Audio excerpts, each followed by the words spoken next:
is Brett Domino for musicradar.com. I suppose you're wondering how that piece of introductory title music was created. Well, wonder no further, because I can tell you that everything you heard was played on this, the Roland Lucina AX09. At first glance it may resemble a dot matrix printer from the mid-80s, or some kind of musical photocopier, but it's actually the brand new shoulder synthesizer from Roland, a smaller, more affordable version of the Accent Keytar, which is what I've got.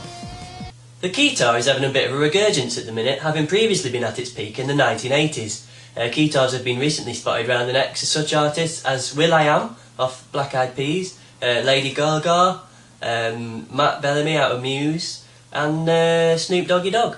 So what's so good about Keytars? I'll tell you, but first let's take a closer look at the Lucina AX09. The first thing to do is to put the Keytar on. Luckily Roland have included a tuitional DVD to show you how to do this. The first thing I notice about the Lucina in comparison to the Accent is that it's much smaller and lighter. This is due to it having less surface area and not as much weight. Let's have a play.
It's alright, isn't it? Here's my top 5 things.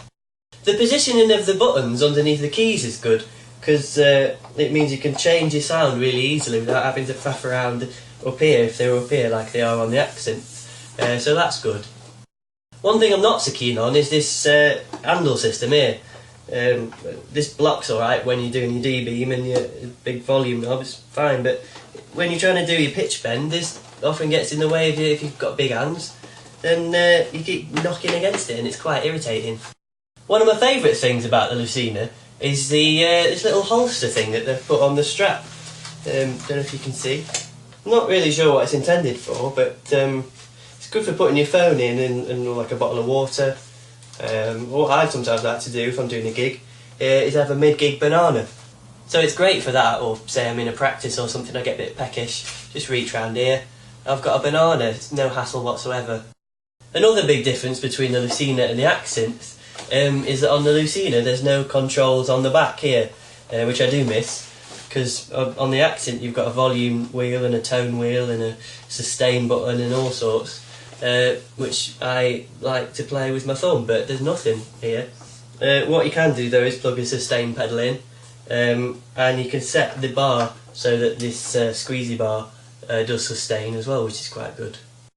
Yeah, and the last thing, it's got this USB stick holder hole here, where you can plug in a memory stick and with some songs on, and you can play along to some songs on the Keytar. Don't really know what to say about that. I've not tried it.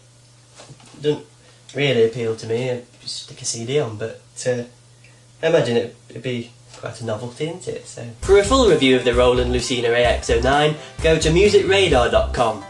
Remember earlier when I asked what was so good about Keytars? Does this answer your question?